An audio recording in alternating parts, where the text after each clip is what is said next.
Happy late Father's Day to all you dads out there. I'm recording this on Father's Day evening, so you guys won't be listening to it on Father's Day, but we'll call it Father's Week, and we'll all celebrate for longer. I'm Ken the Metal Professor. I'm the host of a tiny radio show called Mostly Metal in Valparaiso, Indiana, and for the last many weeks on my show, and then also sort of as a supplement with these videos, I've been running through top 10 lists of various bands in the metal and rock and roll genres, and this week on tap is the Doobie Brothers. I just finished pre-recording the show that's going to go on the air this week.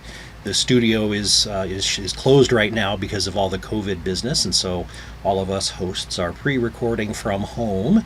And I figured as long as I was yapping about the Doobie Brothers, I'd go ahead and whip this video out as well to go along with it.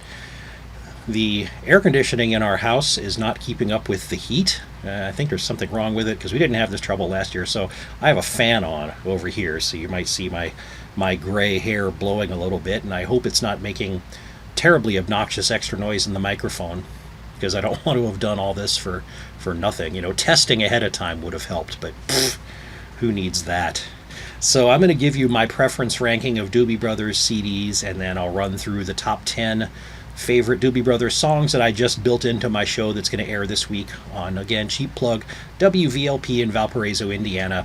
You'd be listening to it by streaming on WVLP.org, and the show starts Wednesdays at 10 p.m.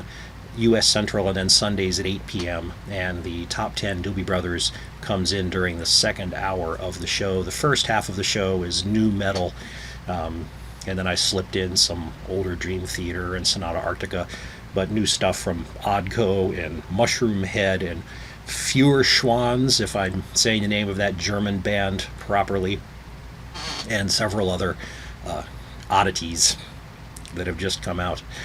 Okay, preference ranking of Doobie Brothers CDs. They have 13 studio albums of new material. I'm not going to put in Southbound, which was their most recent outing, but it was sort of covers of their own music recorded with other recording artists of the current day. So not including that one, but including all the rest. When I first started swinging back around to the Doobie Brothers from, I always liked them, but there's only so much music you can listen to, and so I wasn't really actively engaged with them for a while. And then when I swung back around to them, I was like, oh, they put out a couple of albums since the last one I knew about, which was Brotherhood, back in 1991. And so the newer ones are included on this list too. I went and tracked them down and bought them and have listened to them, and I think I'm pretty comfortable in where they fit in with all the rest. I've also discovered that, back in the 80s, as I was getting into rock and the Doobie Brothers, I came into them during the Michael McDonald heyday. I think Minute by Minute was probably my first Doobie Brothers album. And back then, I was much more acclimated to the Michael McDonald version of the Doobie Brothers, but as years have gone on, I really like the more twangy rock version of the Doobie Brothers than the R&B version of the Doobie Brothers with Michael McDonald, and you'll notice that reflected in this list. So, from the Doobie Brothers albums that I am least likely to grab when it's time to listen to the Doobie Brothers, at number 13, I've got One Step Closer from 1980. This is the one that came out after Minute by Minute, and as happens after many super popular albums from lots of bands, the follow-up is kind of a stinker. I guess the title track on this is okay. There's always a good instrumental to be found on most Doobie Brothers albums, and South Bay Strut on this one is pretty good. Dedicate This Heart, okay, it's probably the second most famous song off of that album, but I don't like it that much. At number 12, I'm going to put Brotherhood from 1991. This is the album that closed out, what I consider sort of the primary first run of the Doobie Brothers, even though they had a farewell tour album and they had some gaps here and there. I do like Dangerous and This Train I'm On, but from the sort of Tom Johnston-centric Doobie Brothers, this is my least favorite of that variety of the band. Number 11, I'll put Sibling Rivalry. This is the one that came out in 2000. Now, if you're interested in following up on some of these things, I use Spotify for listening convenience, and if I'm not at home where I can pull up my copy of Sibling Rivalry, I would have to go to Spotify where I can't find it. So it's the only of these Doobie Brothers albums that is not available on Spotify. But there's a couple of really good songs on this album. The 45th Floor and Rocking Horse in particular I really dig. At number 10, I'll put Living on the Fault Line. Now we're getting back to the front end of the Michael McDonald era. This is from 1977. Little Darlin' is probably the big famous one, the title track, Living on the Fault Line as well.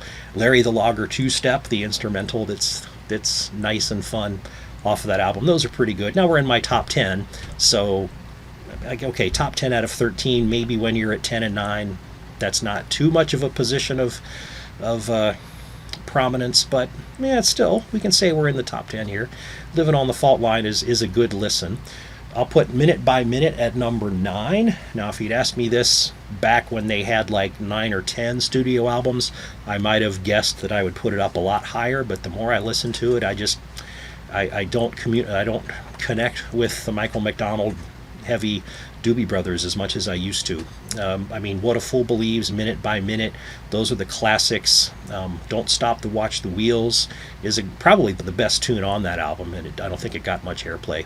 Steamer Lane Breakdown, the instrumental, that's fun. But I'm not going to listen to it that often. At number 8, I'll put their most recent, now it is 10 years old, from 2010, World Gone Crazy. I like this. I hold this one up against a lot of the classic Doobie Brothers albums. It's better than Sibling Rivalry.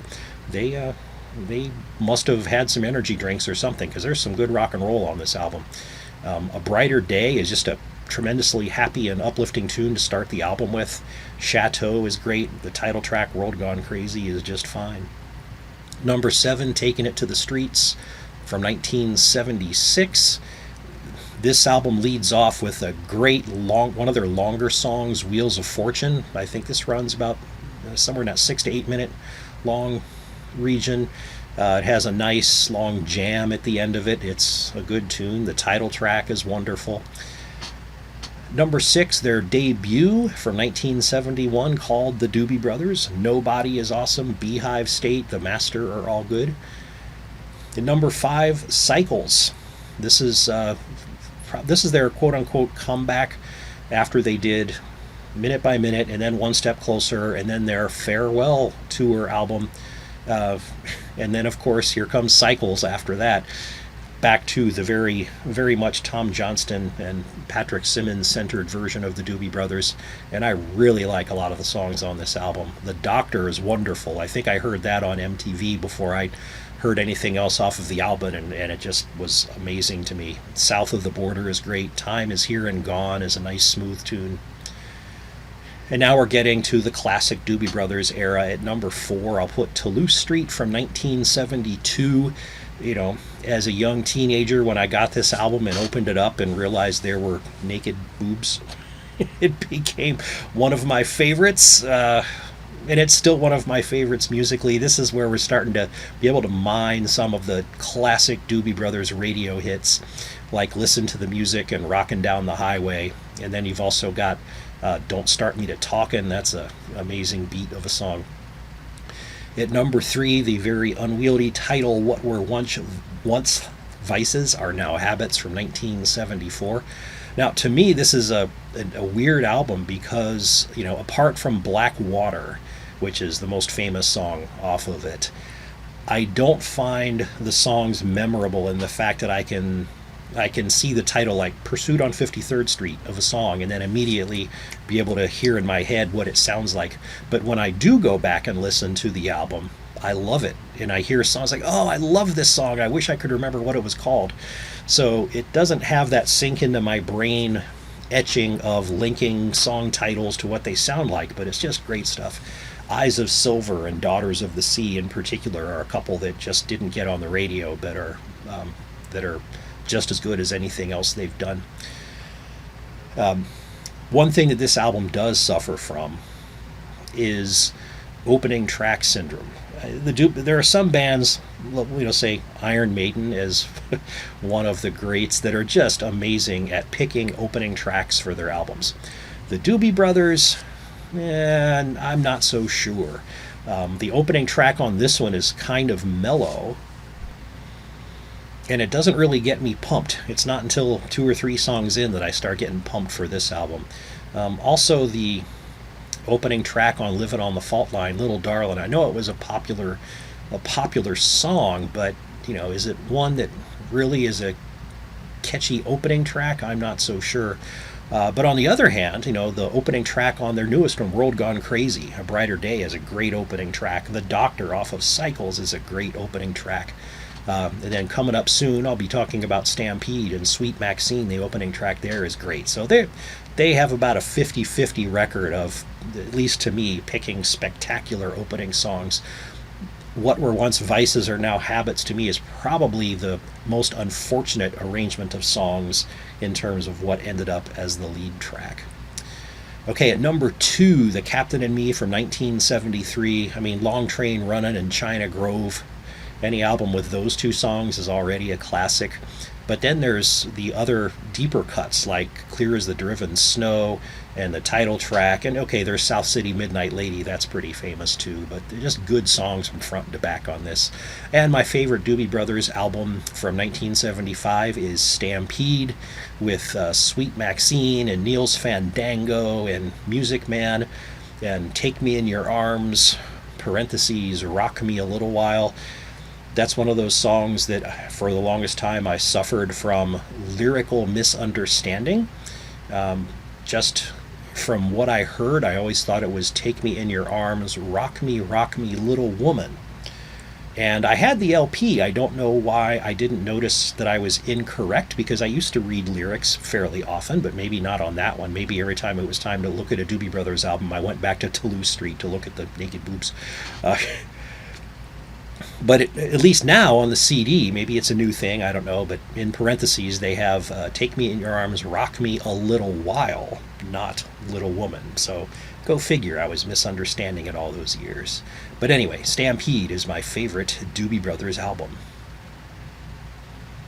And let me switch over and I'll tell you my top 10 favorite Doobie Brothers songs as they are playing this week on Mostly Metal on WVLP in Valparaiso. Here we go. As playing on Mostly Metal this week on WVLP, my top 10 favorite Doobie Brothers songs. I'm trying to alternate weeks: metal band 1 week, rock band, metal band, rock band. So last week was Pain of Salvation. Here this week, the Doobie Brothers. Next week it's going to be the Swedish doom metal band Candlemass. If you're a fan of Black Sabbath and you have not heard Candlemass before, you really do need to check them out. I like to spice things up by playing weird things in sequence like that, and even on the small scale, and I'll play black metal and then Nightwish and then Alan Parsons Project and then something else, just to keep things interesting and entertain myself, because very often I'm probably the only one listening. Okay, Doobie Brothers songs, top 10. Number 10, "This Train I'm On" from Brotherhood in 1991. I don't like Brotherhood that much. That was their kind of closing out album of the initial Doobie Brothers era, if we can say that. There's a couple of good songs on it, but "This Train I'm On," I put that up there, obviously, with a lot of their classic tunes. At number 9, I'll put "South City Midnight Lady" off of "The Captain and Me" from 1973. It's just a sweet song. I love the relaxing nature of it, the melodies, it's awesome. Patrick Simmons does a great job there. Number 8, the classic "Rockin' Down the Highway" off of Toulouse Street. Now, in my top 10 list, there are 2 of their very, very famous songs, but some of them are not the radio famous songs, but obviously that one is. It's a song whose title tells you exactly what it's good for. It's good for rolling down your windows and driving on the highway. At number 7, the very smooth "Daughters of the Sea" from what were once vices are now habits. I just love the opening of that tune. I don't know that it's yacht rock, but it makes me think, like the title "Daughters of the Sea," of just kind of floating gently on some waves and being carried along, because that's the effect that the music has on me. At number 6, "South of the Border" off of Cycles, just a good driving southern rock kind of tune. I almost put "The Doctor" off of that album in this list, but that would probably come in at about 11 or 12, and to me this one edges out "The Doctor" as my favorite song on that album. Number 5, Take Me in Your Arms off of Stampede from 1975. Just a total awesome toe tapper of a song with a great beat. Number 4, Black Water off of What Were Once Vices Are Now Habits. This one is one of those tunes that I think I get tired of it. Like if somebody mentions Blackwater, I think to myself, I'm probably done listening to that. But then I do listen to it, and even to this day, I'll hear stuff in it that I don't remember hearing before. It just catches me every time. Even if I'm trying not to like it, I end up liking it. So it's amazing. At number 3 and number 2, both songs off of The Captain and Me. One famous song, one not. Number 3, Clear as the Driven Snow, which has it kind of takes a while to get there, but it has a nice smooth opening. It's not that exciting, but once it kicks up and kicks into gear in the second half of the tune, man, it's just as good as anything they've ever done. And then at number 2, China Grove, right? It goes with Rockin' Down the Highway as just your fist-pumping radio classic for driving around in the car. And at number 1, off of Stampede, I will put Neil's Fandango. If you talk about a finger-snapping, toe-tapping good time of a song with great guitar riffs and a great beat, it is an engaging tune from beginning to end. Neil's Fandango is it for me. So that's my top 10 favorite songs by the Doobie Brothers. Thanks for listening either here or on WVLP. And like I said, next week I will be doing my top 10 favorite songs and my preference ranking for the Swedish doom metal band Candlemass.